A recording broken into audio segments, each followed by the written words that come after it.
Good afternoon, everybody. This is the Cleveland Heights Council Public Safety and Health Committee, August 24th, 2024 meeting.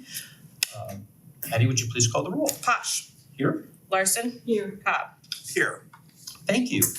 We have a pretty long agenda and we'd like to try to get out of here as quickly as possible and make best use of time. Feel free, help yourself. We've got some additional agendas. There's not much difference than what I think you folks have seen before. We are going to start with the Lead Safe status, and Director Zamp and his staff has come in to join us for that. Thanks everyone for having us. Good evening. So we've brought the key players here in the Lead Safe program, which is Director Butler, Senior Rehab Specialist Zach Ravanelli, who you may or may not know, and of course Brian, Assistant Director Iorio, who is on sort of the CDBG and funding side of it. So I think we'll turn it over mostly to Zach giving an update. Great, perfect. Awesome. How's everybody doing? I'm Zach Ravanelli. I'm with Housing Preservation Office. So an update on the Lead Safe ordinance. I'm sure you're aware of, we have split this ordinance up into 5 different zones, meaning that there's 5 different zones in the city that will have the certificate due at a different time. And zone 1 right now is the area that we're targeting heavily. Those were due July 1st, 2024. So far, we've had 78 Lead Safe applications submitted. We've had 53 that are currently pending review, which means I'm going through them. These are reports that you have to make sure that the dates line up, make sure that the photos are there, that the right amount of dust wipes are taken. Everything has to line up for it to be able to pass. I mean, anybody could fill out a paper and just say that it was lead safe. There's a few parameters that we have to make sure are there. 25 have been issued an actual lead safe certificate, meaning that a landlord, not only do they have their rental registration, they also have a separate piece of paper showing that the property is lead safe. Like I said, we put a heavy target on zone 1. We did recently have a lead safe event where I was able to bring in contractors, residents, tenants, and landlords. One of the hardest groups that would always get is the landlord, the investor, to show up to these events. We want to continue to have those and get the word out as much as possible. We're kind of taking this from an approach of, we've been able to see how the city of Cleveland has rolled this out. We've taken a look at the city of Toledo. It's kind of the kinks that they've gone through, and we're trying to take this in a way that is achievable, but also give people an adequate amount of time to get registered, get with a contractor, get the property lead safe, because this could vary greatly. You could have somebody that is a good landlord that is doing the right thing, the house is updated for the most part, and a cleaning and a testing would get them to lead safe, whereas you have others that you need 50 windows in a house. So it can vary drastically. And as you're aware too, we do have the reimbursement program that is recently new and that is still coming. And we're hoping to reimburse owners for the testing and related cleaning costs, kind of the carrot and stick approach to try to get more people. And I am expecting a flood of applications after that is rolling. Do you want to talk a little bit about some of the other supplemental funding that we're getting? Sure. So the initial lead clearance contracts with the lead clearance contractors was funded through Ohio Department of Development, Ohio Lead Safe grant. We also purchased an XRF gun, which is like a tool that you use to see what the metal content is of whatever you're scanning. And we're also purchasing some HEPA vacuums to be lent out by primarily HRRC in their tool lending library. So that's one chunk of funds. We also received funding through the Cuyahoga County Department of Development. That was Ohio ARPA. So all the Ohio Lead Safe funds are, Lead Safe Ohio funds are actually ARPA funds, just so everyone knows. So that funneled through the county, and those funds are for childcare facilities. That money's moving slower than we expected. We're finding that several of them are already post 1978 construction, so they don't have to worry about lead-based paint hazards. And then a lot of them are in churches and other places that it's been a little bit slow getting their applications. So we're monitoring that. If we need to reallocate, ask the county to ask the state to reallocate those funds to just regular lead safe, we'll do that. I think Bill, who's primarily taking that on, Bill Schmidt in HPO, he's moving on to home-based repairs. So the goal is that anywhere there's a child over 5, obviously the lead hazard is removed. So there's also funding that City Council allocated for Lead Safe. We're proposing to do another round of this lead clearance contracts. That should be easy to get encumbered by the end of the year. I know it's something that's on all of our minds. And the remainder, so when we do Lead Safe Cuyahoga, so we've had this program, this partnership with the County Board of Health for, 20 some years probably. So the County Board of Health, and I'm sure most of you know this, has funds from HUD for lead remediation.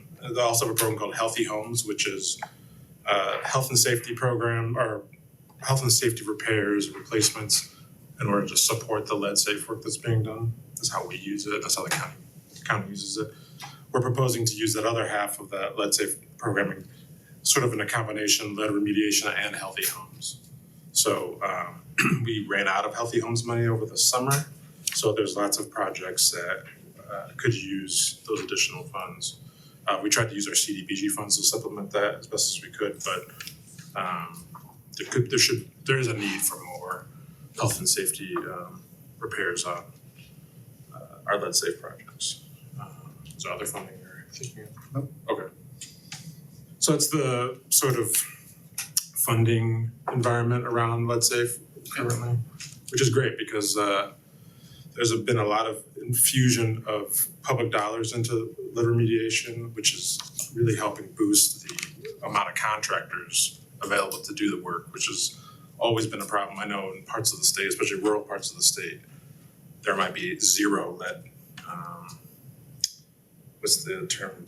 Lead abatement Contractor. Yeah, zero lead abatement. I know in Athens County, for instance, they were using Habitat for Humanity as their lead abatement contractor. They're not contractors; they're housing developers. So it's great that there's all this public investment in this. Sure. President Guda. These are real quick, few questions. Zone 1 is where? So I actually brought a copy of the map too that I can hand out. Is it the same Zone 1 as your routine inspections? I don't believe so. Okay. No, we tried to divvy it up so that we had a similar amount of rental registrations. Got it, yeah, that makes sense. And we did make it more parcel based so that the numbers sort of jived a little better for our records. But yeah, they don't quite match up. Okay. And okay, I see where that is. And what's the typical breakdown between what the supplement pays for and what the property owner pays for? So for example, that specific, you're referring to the lead reimbursement program? Yes. Okay, so that specific program is going to fit for a landlord that might need light RRP work. And what I mean by that is maybe light touch-up paint or what is called a HUD cycle clean. So we will cover up to $1,000 towards cleaning and RRP related work. It's not gonna work for everybody because there's gonna be several properties that are well over that $1,000 threshold. But however, certain properties that do fit that criteria will be able to clean, do the light amount of RRP work, and then have it cleared by a clearance technician for a total package of about $1,500 per unit. So you have to look at it like $1,000 for cleaning, $500 for testing. So roughly $1,500 per unit. And what does it routinely cost over that? Or is there not enough data yet? There is. Roughly, clearances can vary anywhere from $500 to I've seen as high as $600. So we're kind of trying to fit right in that middle Got for it. people so people aren't losing money per se and we're not overpaying people per se. The reason we did $1,000 for RRP is just because that can vary so greatly. It could be, hey, this wall needs touched up, or it could be we need 50 windows. So which that won't work in that case. And no encapsulation, this is, When you get into encapsulation, it opens up the door of more abatement per se. Encapsulation only fits with certain types of project. RRP is really repair paint. It's like repair, renovate, and paint. okay. It's a lower class license. When you're getting into abatement, that's where the lead contractor comes in. And those types of licenses, that's like a week-long course, you have to be registered, it's a lot more entailed. Zach, you said that you have 78 applications from zone one. How many would you have anticipated to have had? The entire zone to have been in compliance or tried to be in compliance? It's tough to answer that. I would say I'd be able to answer that better once we have this reimbursement program flowing. Because like I said, I do expect an influx of applications because I do believe that some people aren't submitting necessarily right away, but I believe when that floodgate is kind of opened up, we're hoping that that brings in more people. I just wanted to add, if it's okay, that we always knew that the first year was gonna be sort of a touch and go, a lot of education, the incentive program. And what we really learned from Cleveland, Toledo is don't make promises that you can't really meet, because in both of those cases, they really had to go back to the drawing board and extend the period because they weren't getting the compliance that they wanted.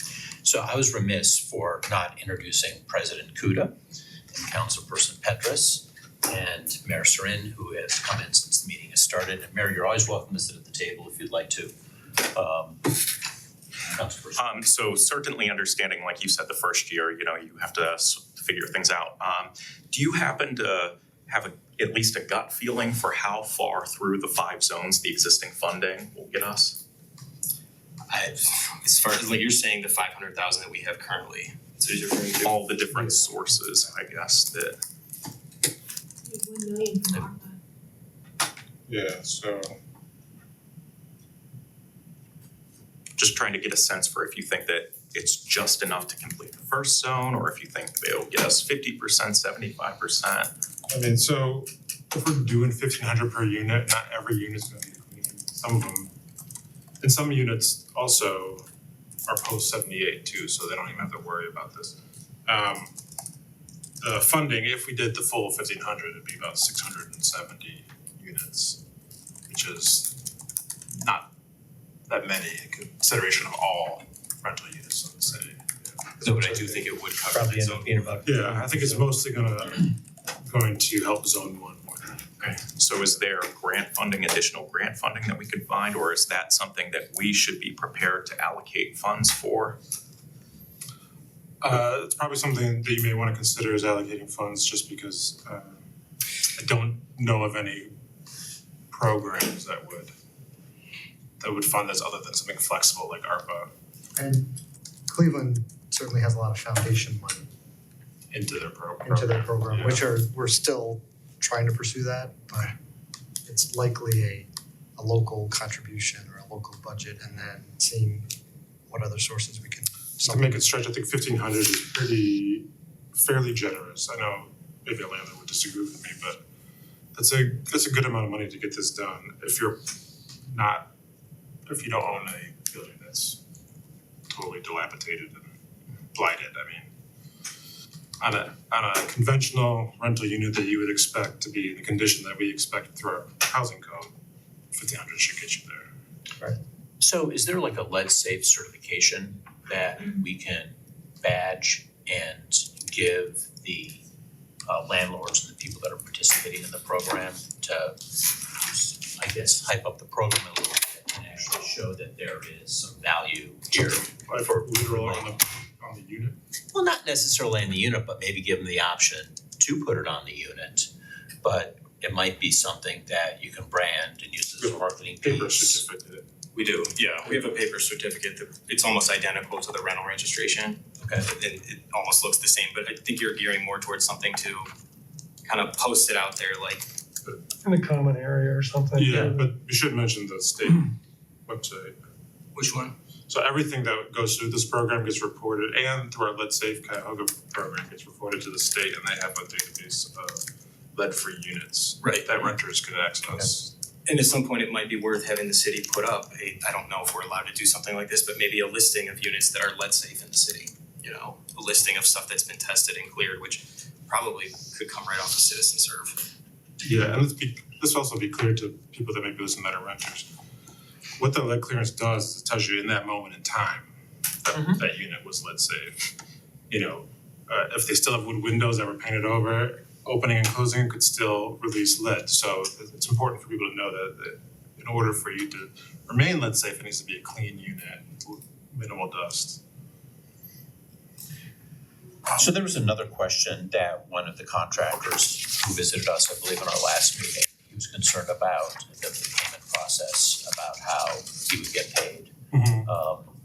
And he insinuated that he thought other contractors, other vendors were not getting paid promptly. And I kind of assumed that was just sort of a ramp-up period of, getting things, put together. I mean, do you have any comments? Has that been issued? Right. Has that been resolved? So I think he was jumping the gun a little bit because that contracts weren't executed until the last several weeks, right? Last week or two.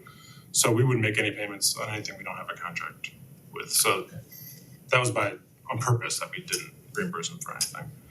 Right now, we just need to get so what we're doing is requiring that the owner of the property is certifying that yes, he's received benefit from this program.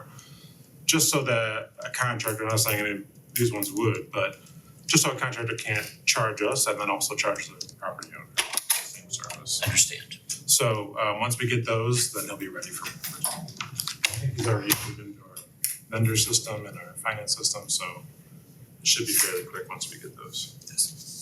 So the last question that was basically on our list is, what can council do to support your work? Do you have ideas? Do you wanna come back to us? What's the, With lead, it's always important, and this is just I'll throw in the first suggestion is it's always great that you're out there in the community and sharing this information with residents and landlords, knowing that there's a program like this, knowing that there's a requirement like this, knowing that for renters to know that there is a resource out there that they can access to they're concerned about lead poisoning, especially if they have children, and especially if they have children under 5. I would encourage every renter to look at this state resource, and we could put a link up on our website if it's not already there, so it's easier for them to access. Mr. Chair. uh, Yeah, that's my question. I'm trying to find on our website where we have links to these programs, where we let landlords and renters know about the law and the resources. Do you know whether we currently have that up on the website any place? We definitely have if you're a clearance technician that's looking to submit a clearance within the city of Cleveland Heights, that paperwork is on the website to be able to submit. Is it CitizenServe? We just got it up and running in CitizenServe, so we're transferring from paper to where all these people are now gonna have to submit through CitizenServe. But we definitely have the application and the checklist on our website as far as if you were a clearance tech and you wanted to submit that report.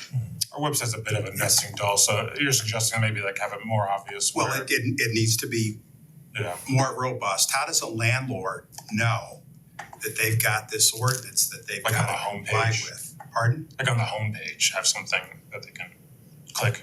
Right, we've rolled the law out. The zone map that you've talked about, is that posted anywhere on our website? It is. Zones on there. Yeah. Zones are on there and then It's on Cleveland Heights Right. Cleveland Heights website under the housing programs. There's an interactive map for the zones. The ordinance should be up there. There's a link to CitizenServe. Also, anytime we send out registration notices to landlords, that ordinance is attached to it and gives them the info, where to go, Go to the top. how to figure it out, and some That's phone numbers to contact us to. When we roll out phase 2, right, the next level, right, next group we're gonna do, we'll take a look at the group 1 that didn't get them, send them some correspondence that they didn't respond and haven't gotten it, and then also send that correspondence to the next group as well to give them the information. And as we keep building it out, a little bit better, we get a little bit better at presenting the information. We continue to have the seminars to give people the information and roll it out there and get it moving. I think from the first section of that we rolled out, I think there were about 550 registrations for that area, and we've got 75 already in the hopper. So I think for the first time rolling it out, getting over 12% right off the bat, the first couple months that they're due is I'd say it was a pretty decent rollout. Comparatively to Cleveland and Toledo. Yeah, where they got 10%, I think, in their whole, the whole time going, so. Right, we can coax our landlords, penalize them, but yeah, definitely getting the information out there and growing this program and ordinance to protect our kids. Councilperson Larson. Yes, let's say I'm in zone 1 and I chose not to apply. And I need to renew my certificate of occupancy in January 2025. What will you be looking at? Or So I think, on the enforcement side of it, right, we'll have to determine how far we wanna go. There are penalty sections in the code that are there, for a reason, right? That gives me the option to use those. Our capacity on what the court can uphold, right, for occupancy permits and or certificate of lead, right? How many do we wanna take to court? But I think, right, that's our option, right? Send some landlords to court for not obtaining those certificates and, right? I would hope you'd include that in your, I'm sure you're communicating that to them as well when you educate. Right, I mean, that's always, penalty section's always important part of it, so. Thank you. Councilperson Larson. Thank you. So I do see that lead-based paint problems is at the top of the housing preservation page, so that's great. But just for clarification, in addition to, you mentioned like seminars, so in addition to, putting information on the website, hosting these seminars, are we like reaching out to people on the registry? Are we sending them some sort of like piece of mail letting them know about this, or is there some other way that we're making sure that everyone who we're aware of is being made aware of it? For the ordinance? Yes, for the requirements. Yeah, so we've already sent out all landlords who have registered Okay. as a rental unit. We've sent this information out to them Okay. last year when we sent out the requirement to renew. So we'll continue to do that, and then we'll modify it depending on what zone you're in, what programs we have available, and we can even send additional email flyers to this group of people through our software system. Right? We are requiring now, or will be requiring all the contractors register that on Citizen Service so we can process it through our system and have that data readily available. The certificate will be printed out for the landlord for the time frame that it's valid. And as Brian said, its certificate is actually, at this point in time, this house was deemed lead safe. Right, things can happen over time, like any property, but at that time, it's good to go. Thank you. Any other questions regarding lead safe update? Do you use direct mail, emailing? I know we have a database with all the apartment owners in there. So do we contact them that way as well? So for the idea of the system is try to get everybody electronic, right? But in today's society, that's not always gonna work. So you can, if you're registered online on CitizenServe, you'll get the email correspondence. If not, we'll send out paper mail. A lot of times we just do both automatically. Has anybody said, oh my God, this must have gone to my spam folder or any of that business? Cause There's always excuses, right? Yeah. But that's right. If they're asking me that, okay, that's a good time to give them the education and give them the correspondence and get the proper contact info from that person. So as far as it's working, Yeah, they're getting it. They'll get Okay. it one way or another. okay. I'd like to move on to our next agenda item, which is the Safe Streets for Cleveland Heights. And Director Zamp, you were here yesterday during the municipal services meeting, and we are gonna go over that, but you really don't need to be here, you can move on. Everyone else I can stick around for That They can take it, you can take it. that would be great. So there's a little bit of overlap between this committee and the committee of municipal services and environmental sustainability committee. We met yesterday, and that meeting was chaired by Councilperson Larson. We have Director Flintsdale there and Director Zamp there. And, I wanna thank, Director Zamp for keeping us in the loop. There's really two different, street projects going on. One is the Safe Streets for Cleveland Heights, which is a federally funded program, that is just entirely safety issues regarding Cleveland Heights. We also have sort of a multi-city safe streets initiative where we're working with two other a total of two other municipalities, which is really more for alternative transportation. Safe Streets appears to be ready to launch its set of recommendations. There was an open house that was open to the community last week. Did a nice job, I believe, in the form of equity, breaking out areas within our community, such as the Cedar Fairmont area, such as Lee Road, such as certain areas in Noble, multiple areas in Noble, where they've come up with sort of immediate, midterm, and long-term lists of things. Immediate are like low-hanging fruit things that Director Clinsdale can manage, probably with existing budget, and you stop me if I'm wrong here, can manage with existing budget. Just getting on, work plans, maybe relocating signs, just really kind of, minor effort issues, but, things that we could do internally. Midterm items that could possibly be funded citywide, and long-term things which we'd really need some grant support or some additional federal funding for. There's talks of a demonstration project that is funded through the initial grant we got for Safe Streets that's in the works. That really hasn't been presented to us yet, but I'm eager to hear about that when that becomes available. We also talked about a traffic study, which really turned into a conversation about traffic software. And a lot of us were scratching our heads realizing, do you have software up at polls? How does this work? But essentially, the city has purchased licenses for some essentially big data software that goes into cell phone records that monitors traffic volumes and implied speed.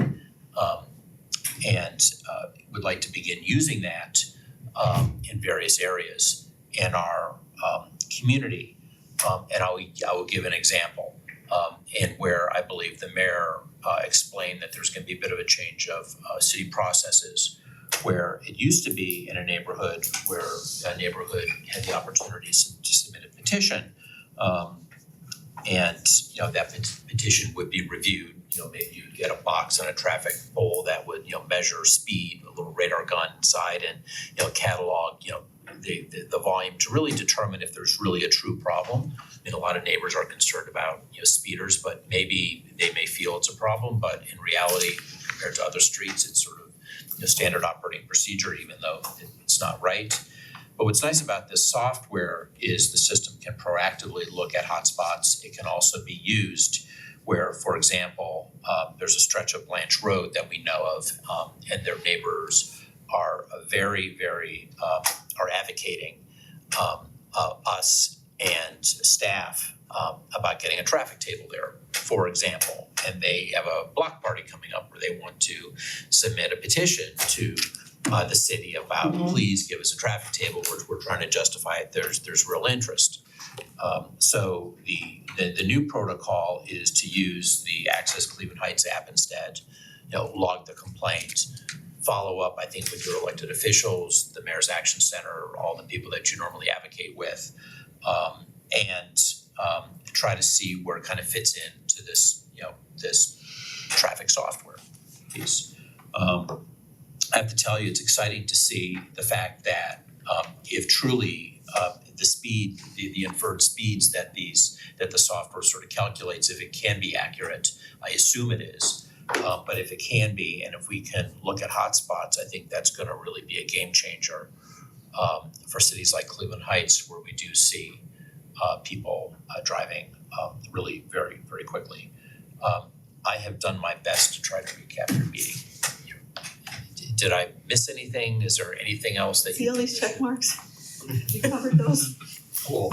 I did wanna mention that to expand on talking about those temporary pilot projects, we heard about traffic calming installations that are being considered for Lee Road, because that's been a topic of conversation among council. That they're looking at 3 speed tables or raised crosswalks at Kensington and Lee, at the Lee Road Mini Park and at the library. And also talking about the budget, where Director Klingscale confirmed that any funds left, we budgeted $400,000 for traffic calming for 2024. Anything left in that fund will be rolled over into 2025 budget, and I'm assuming that we'll be asking for more as well, so as we get more projects going, so otherwise, great job. Any questions thus far? I would like to invite Chris Brace to the table. Chris sits on some of the advisory committees involved with, from what I understand, both the Safe Streets and the I don't have the name for the 3-city municipality group. Maybe I don't need to know the name, but It's called the Heights Active Transportation Plan. the Heights Active Transportation Plan. And there is a document that Chris has prepared. This, I believe, is for things done on his own. It is in the packet that we have. It's available online. And do you have maybe 5 minutes you can kind of go over this with us, if you don't mind? Sure. For those who don't know me, my name is Chris Brace. I'm a resident, I think 8 or 9 years now. First time speaking to council committee here, so forgive me if I commit any faux pas, but great to chat with folks, some friendly faces. I won't go too deep into this because a lot of it speaks for itself. It truly is multiplication in a sense. The data for this report just bears out something that we already know. The streets are dangerous and seriously so. We have accident reports from our own police officers. They're cataloged each year. They're accessible in a dashboard through, I believe, OSTATs, through the Highway Patrol. These numbers are broken down by severity and category. Those severities and categories each have an average comprehensive cost calculated by the National Safety Council. They've been doing this since 1911. They're the authoritative body. These are averages, of course, but they are the closest thing we have to the truth in terms of quantifying the scope of this problem. The math here is slightly simplified. There's an example in the appendix on the back that goes into detail by category. I encourage you to look over that after the meeting. But at a high level, I ran these numbers. I was shocked by the results. We're averaging over $100 million a year in comprehensive cost. Now that's personal cost, insurance cost, health cost. It's also intangible costs like human factors, loss of life, loss of mobility. It relies on the statistical value of a human life, which is a terrifying and nebulous concept, but as close as we can quantify it, this is the best dollar value on the losses that the community suffers as a whole each year to traffic accidents. It's big, it's scary, and there are a lot of sources in the digital version that if you have the nerve you can play with, but the general gist of this is that we are looking at a roughly $100 million a year problem, about 440 to 500 million over 5 years. The largest number that I know of is I think the $472 million EPA consent decree. This dwarfs that in 5 years. That's a 15-year, 20, 30-year payoff for that. So we are looking at one of the single largest monetary costs to the city on a rolling basis. What do we do about that? Well, there are many solutions. This is where I unfortunately bounce it back over to the Safe Streets for All Commission. I have my own opinions, but ultimately I trust in the process there. But my thought here and where I want to open it up to conversation is that we need to address this aggressively in terms of timelines, in terms of working with our administrative partners between agencies, and ensuring that these programs are well funded and well supplied with the staff that they need to make quick action. Because if we believe these numbers, that this is a $100 million a year problem, that means that on average, we are suffering $1 million in damages every 3.5 days. I know that's a fun place to end, but I'd also like to open it up to any questions. I know that this is a technical report. If anyone has anything that they'd like answered about how these numbers would come to or what we might do.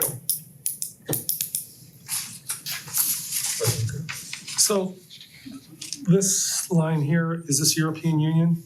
Yes. Okay, so is there something about the cars we drive, and I know we drive a lot of foreign cars, but are the cars also not safe, or is this just about how crazy we drive here? So that's actually a really great question. The answer is sort of. To make a long story very short, American cars are larger, they have more blind spots, and we often see in crosswalks and at collision points with cyclists that drivers say they never saw them. This is part of the reason why pedestrian and cyclist fatalities are trending up in the United States, but not internationally. It has at least something to do with road design, something to do with automotive design. But honestly, these factors and these numbers have been much higher for much longer. There are fundamental structural issues in how we have traditionally approached road design that only became obvious in the digital era with greater exposure to an international audience and international design standards. Many of the interventions that we're talking about today, road diets, raised crosswalks, speed tables, are part of the everyday fabric of urban cities in other countries. And we are only really leaning into them now because we've recognized that this is a better way forward. I would also argue that there's probably more mass transit, public transport in Europe where, you're getting a lot of people to train and it's safer in that regard. So I think, what's interesting is you're basically looking at Ohio, USA, and Cleveland Heights. But Ohio is pretty, and Ohio is rated at 10.8, USA is 12.8, Cleveland Heights is a 13.6. But we're a pretty dense community. And I'm not trying to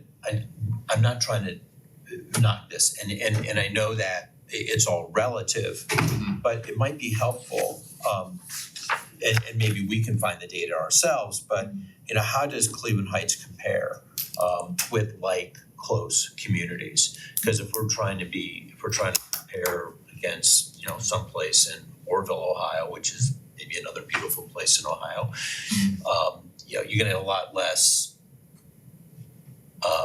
It seems like that would be a safer area just because maybe it's more rural. You may not see the death rates for example. I also think we need to sort of quantify really what these numbers mean to us and how does it fit into our priority schemes.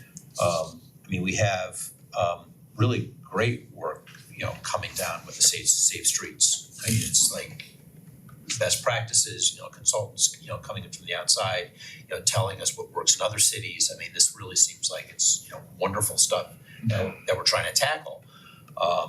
But how can we use this in a comparative fashion?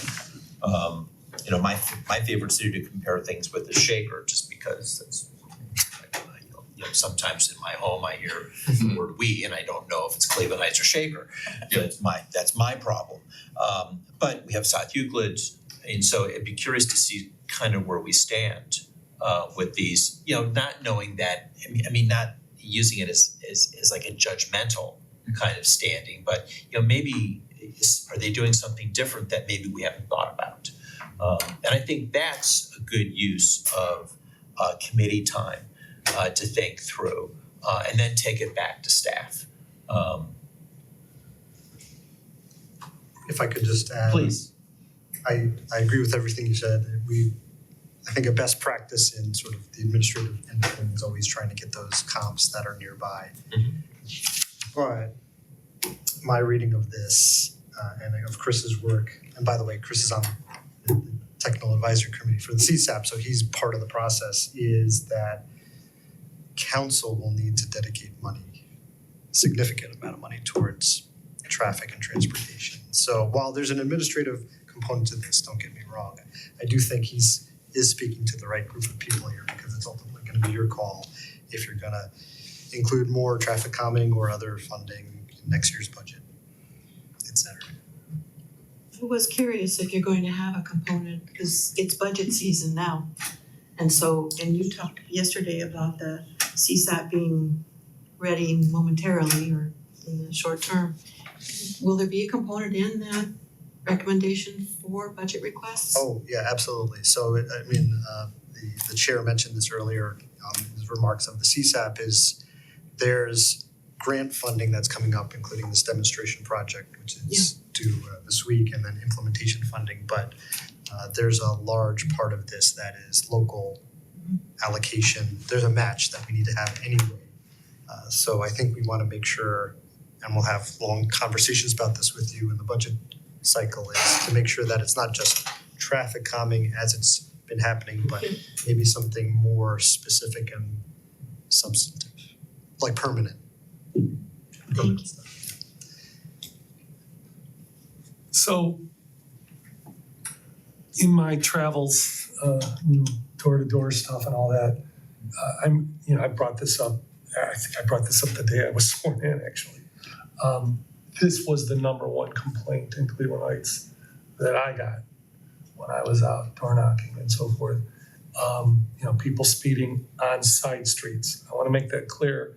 Very few people spoke about speeding on the major thoroughfares, Mayfield, Monticello, Cedar, Fairmont, and so on. That doesn't mean they don't do it. I'm just saying the complaints were all neighborhood based, or 98% of them, I would say. So what are we doing here? Are we, because, I think we already know. I know that's not scientific, some people who went door to door saying, okay, a bunch of people are complaining, but it was massive and it was all over. And I talked to other council people who were out and they all say the same thing. And the neighbors seem to be saying the same thing. So are we just trying to figure out how to prioritize which streets, or are we trying to figure out if there's a problem and how severe it is? Do you know what I'm saying? Well, it's definitely not the former. It's definitely not. It's not the latter. Yeah. We know there's a problem. Yeah. So it's prioritizing not only the streets but the specific interventions, and then I would say the magnitudes, and that's what this is getting to is we can fund $400,000, and that really is just a drop in the bucket. So It was a start. it's a great start, but the conversation is now towards, what do we need to do that's going to be big to make a difference. But you used the word match before, and that's being able to use best use of our funds. Right. So, we could spend $400,000 of our own money on traffic tables and individual things. That money is a lot more meaningful when we find outside money. And, all these programs require a 5, 10, 20% match. If we could save our money for these match and okay, again, I'm new here, okay, trying to figure out what's going on. But are there, I don't want to say grant writers, but are there people looking for grants and writing grants? And I know the answer is going to be yes.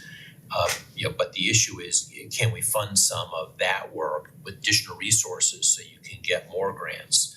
I do see neighboring communities hire consultants, and it's all with grant money, just in order to get more incoming money in to work on things. Not that what works in one community is going to work here, because communities are apples and oranges.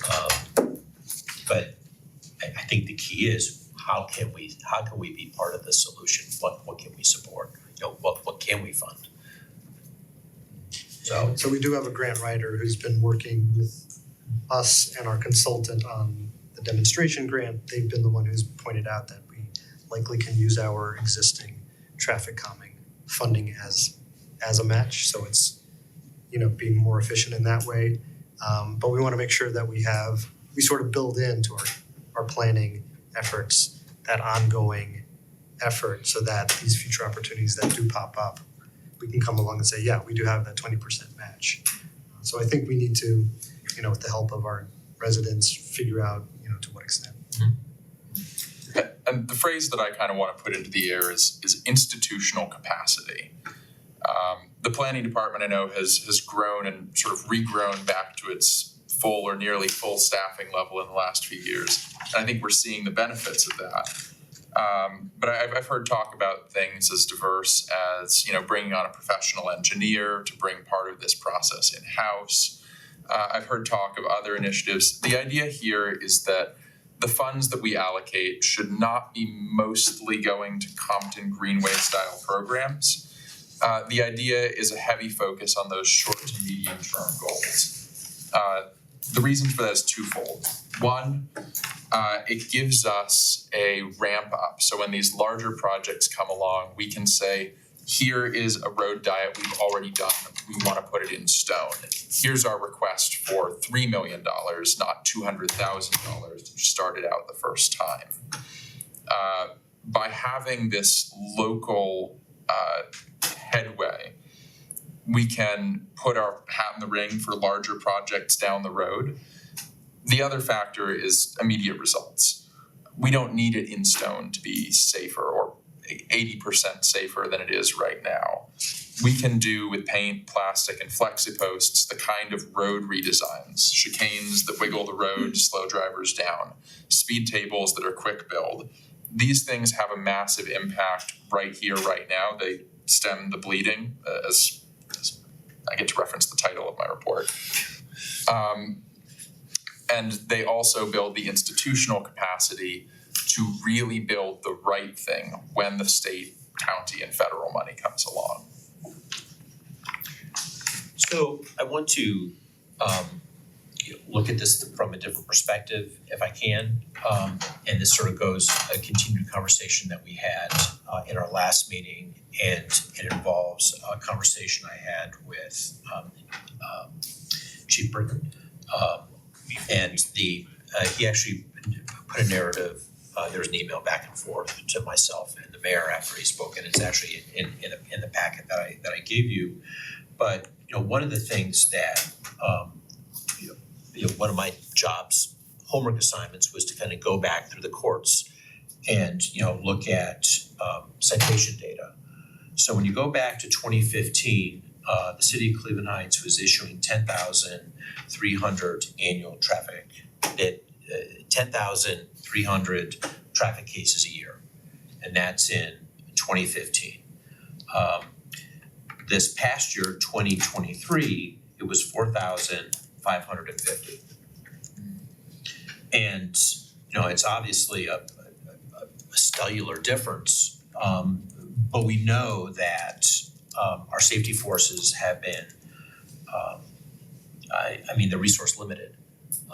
Look at every single police force in this country, it is down officers. And, that is, I believe, the highest contributing factor to the lower number of citations. But as my colleague was mentioning last month, Cleveland Heights used to be known as being a heavy enforcer. We can't be a heavy enforcer. Don't speed here. Yeah, don't speed here because you're gonna have bad consequences. But it also sort of turned into sort of like, well, this is sort of like what you do in Cleveland Heights, you just drive slower. We don't see that mindset anymore. So I guess the issue here is, and how do we challenge staff? Keeping in mind this problem isn't necessarily being solved out of one department. It's multi-departmental. And here's an example of, what can we do to either increase our safety resources? And is it time to maybe look at more automation? Do we want to suggest about traffic cameras on some major roads? And I know people are going to groan when they hear that, but will a traffic camera slow things down? For example, on Lee Road, and I'm not the one that has any expertise in specifying where you'd want to put it, nor is it the kind of thing we really want in Cleveland Heights, because that's sort of like a culture thing. That's a decision that I think we as council need to think through. and obviously work with the mayor and the staff. Do we wanna be known for traffic cameras? But if we can save resources, we know that Lee Road claimed 2 lives last year in crosswalks. What can we do about that? And any thoughts? So I guess firstly, Chris, thank you for compiling this. This highlights what all of us already know about the danger for pedestrians and cyclists in our city. And I certainly understand. I looked through yesterday's municipal services meeting, and so my general understanding is that we are going to apply for federal dollars, and that's really exciting that we'll be able to potentially get those. But just to sort of reiterate my strong preference, that we try to fund immediate term, quick build things. At least speaking for myself, I'm not speaking for anyone else. I'm very eager to fund that sort of thing, because even as recently as, how long was it, like a month and a half ago, whenever you witnessed someone who was struck on Lee Road? 16-year-old. Yeah, how long was it? How long ago was that? About 6 weeks. Yeah, so it certainly, there's a trade-off between spending your own dollars now versus being able to get more federal dollars in the future. I think that maybe there's a way that we could balance it and sort of do both, fund some things now in areas where we think are particularly high risk, and then also get those federal dollars in the future. So I just wanted to share that that's my perspective. Yes. And I wanted to just say that I really hear the enforcement angle, and I'll come out and make myself permanently unpopular by saying that I do like speed cameras in some circumstances. One of the greater challenges, though, is that the roads don't have the right design speed. And I'll give you the 30-second version so we don't get in the weeds. But the design speed is the speed that you go on a road when you're not looking at your speedometer, when you are trusting the road to tell you how fast you should go. It's how wide the lanes are, how straight the lanes are, how many visual obstructions are in the way, how many trees line the road. There are many factors that determine the design speed of a road. But one of the challenges and the reason speed cameras are so hated is because often the design speeds are very high and the speed limits are very low. We expect the speed limit to do all the work, but unless we're a new driver or new to the area, we're not looking out for speed limit signs. We trust the road to tell us how fast to go. Lee Road tells me to go 35. Most of our roads tell us to go 35 because they were built for 35. They were 35 before we lowered the speed limits. They were 35 after we lowered the speed limits. We can enforce our way out of it if we are willing to put in a tremendous expenditure of resources. We can enforce our way out of it if we are willing to be hated and put in speed cameras everywhere.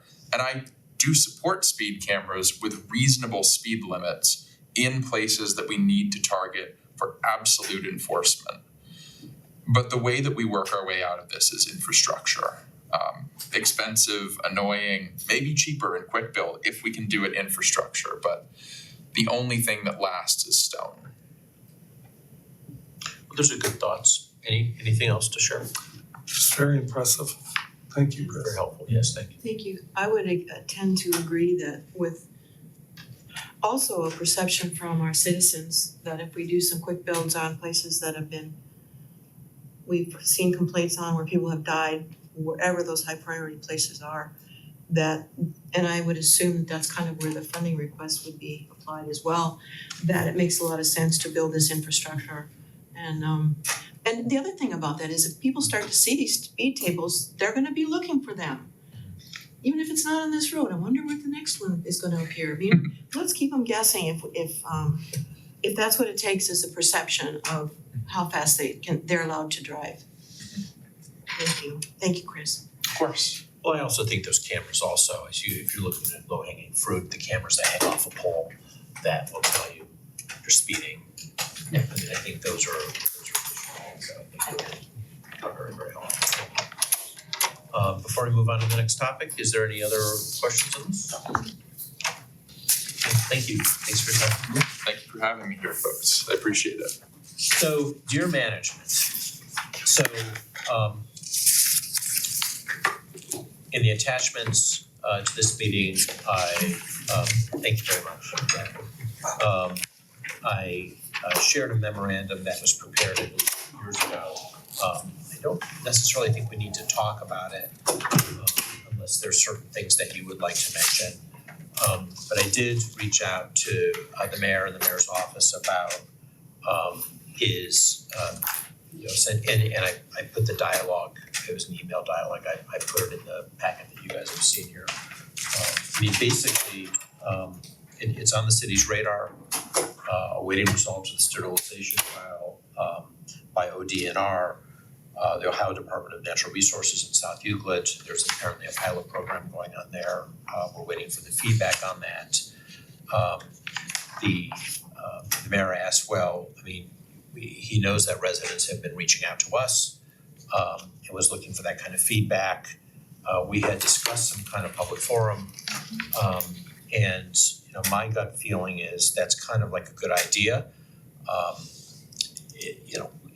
There's a couple people, residents that I've spoken to, 2 residents that were involved in the preparation of this memorandum that, and also I ran into the vice president of the horticulture at the Golden Arboretum and the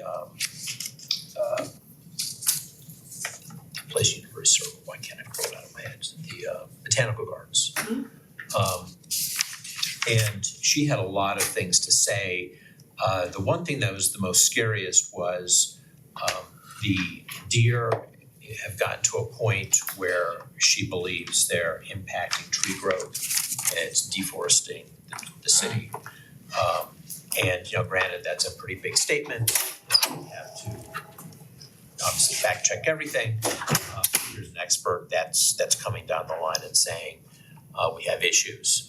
There's a resident that lives, I believe, behind Crest. Is Crest the street that is up against Severance? Yes. And how that whole area was small trees and how all that is gone, eaten all the way down to the ground. I mean, nobody wants to bring in, no one, well, in my opinion, I'm not a hunter, but I mean, I could never kill a deer. I just could never. It's just me, but I mean, we're also in a situation where I think we do need to take the first steps to look at what a deer management program would look like.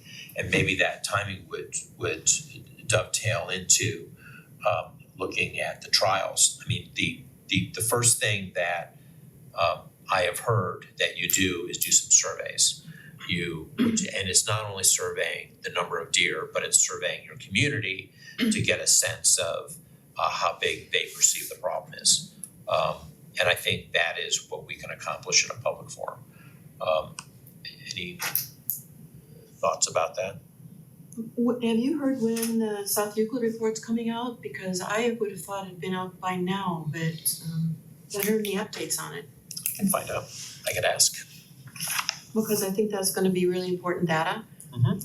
I have a doe and 2 fawns in my front yard every evening at 6:30, and she's got the tags on the ears. She has 2, who knows when she was subjected to sterilization. I bet she has a couple fawns. Yes, and they're relatively new. Okay, so Yeah, but I think the public forum is also a good step for us to take. Good. It's time to start having that public discussion Okay. and do the study. I don't need a study to tell me that there are significantly more deer in Cleveland Heights than there were when I moved on my street 25 years ago. when 2022, it was an epidemic. That was, I believe, the term that was used. And it certainly, I mean, we haven't done anything. Our neighbors have, and you wonder how that has impacted Cleveland Heights. Yeah. So what do you think is good timing for something like this? And You want time to publicize it, right? So we can get the word out. And line up some speakers. I think some of the people I've already spoken to, and obviously we could call that out in our meeting. And being Cleveland Heights, you know there is going to be a strong vocal group that is gonna be opposed to any culling of the deer. Just that's been a significant problem in every community that's done it. And you know, I'd be interested in hearing from Shaker, for one, how their program, how successful it's been and how they overcame the objections of the people that were opposed to culling deer. I think that's a good idea. We can bring them in.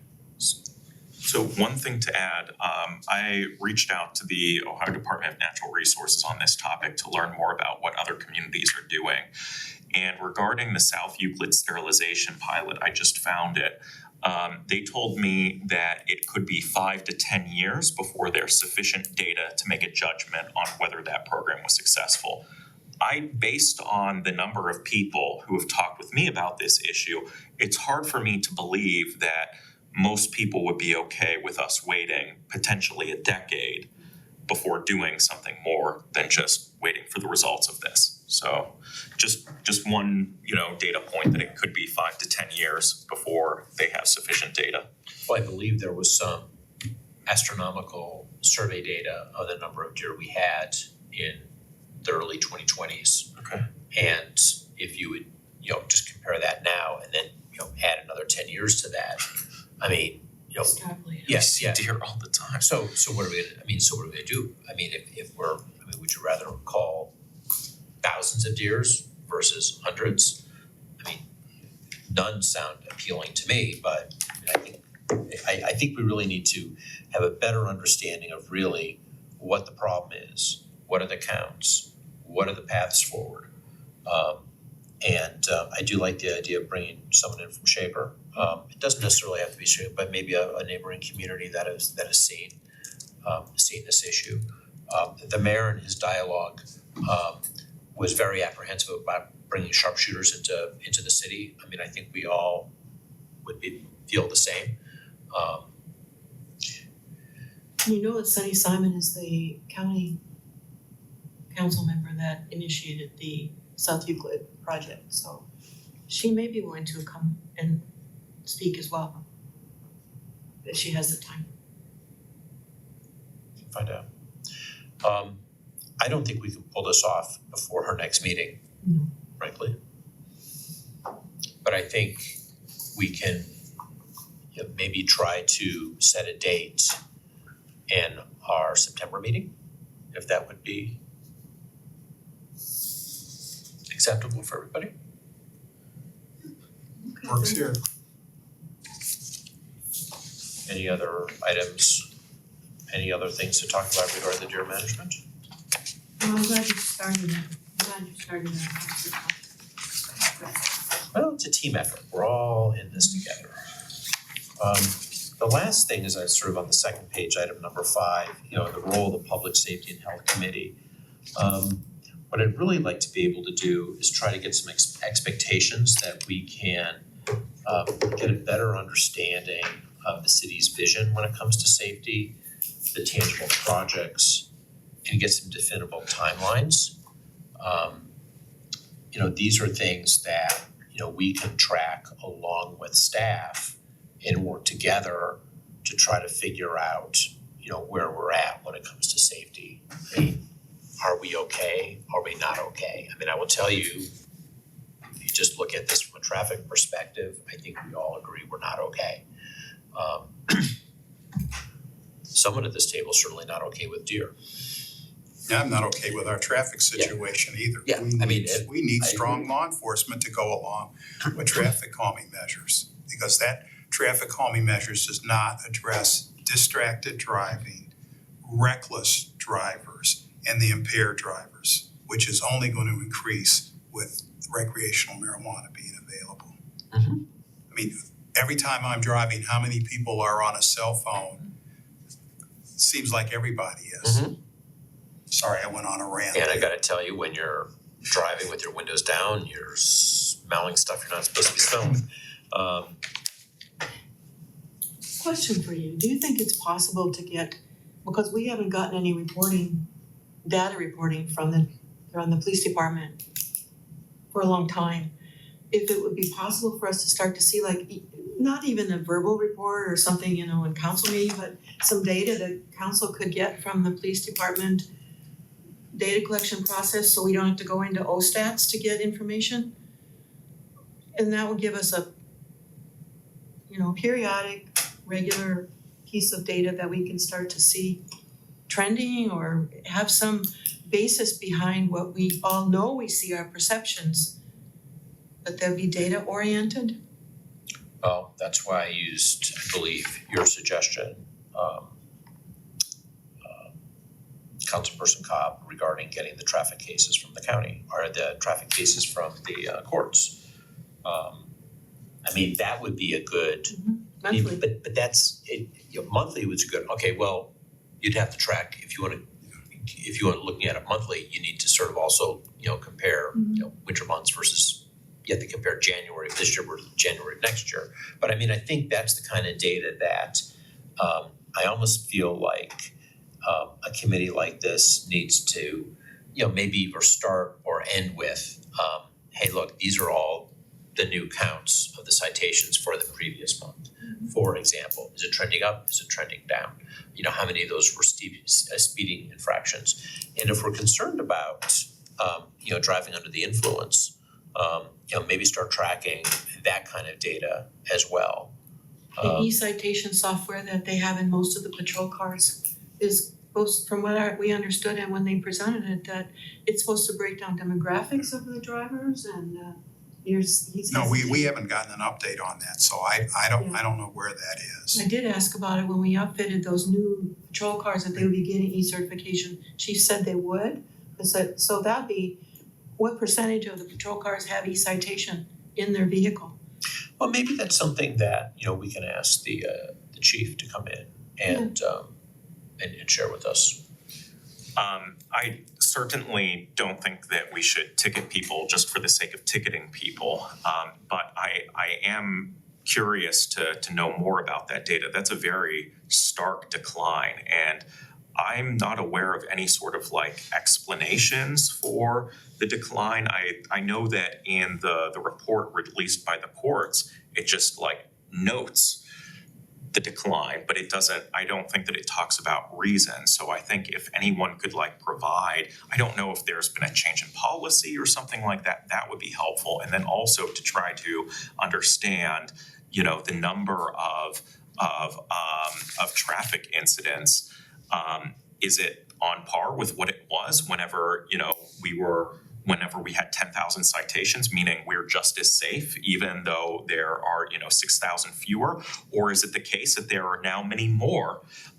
So I just don't know, but I think that those are things that would be helpful for us to judge, you know, whether it's problematic that there's been such a stark decline. So I was given a spreadsheet of, I believe, the last 10 years worth of citation data that breaks things out based on type of citation. I will share it with the group just so they have it available. You want me to find like traffic incident data? Well, Maybe that might be interesting to compare the two. why don't If I might, there was an article in the New York Times since our last meeting that talked about nationwide the decline in traffic citations. So it's not just unique to Cleveland Heights. I see. And the article attributed it to two things. COVID and the reaction to policing and George Floyd. And departments backed off.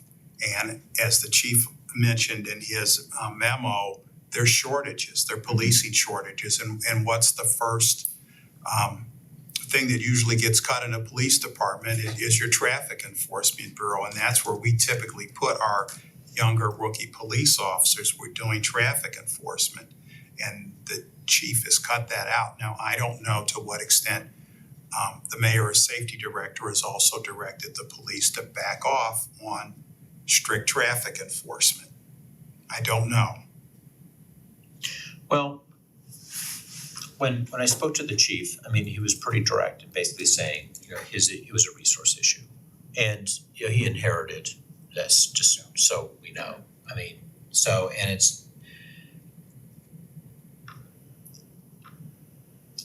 I don't know where we stand with the city, if we're okay with the number of citations. I just don't know. But I think the issue here is, I think we need to come to terms on whether or not we're okay with this. And I'm not sure, as a council person, we have the tools in order to make that judgment. This is where we have to rely on working with our peers on the other legislative branch.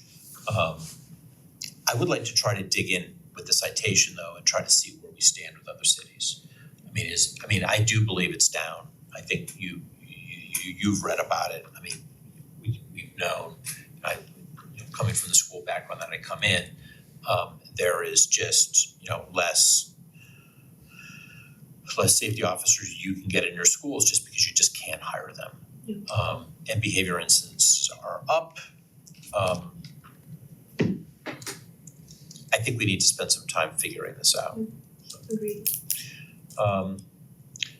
So any other items that we'd like to discuss today? Okay, Quite a bit. Yeah, well, good meeting. with that, I adjourn this meeting.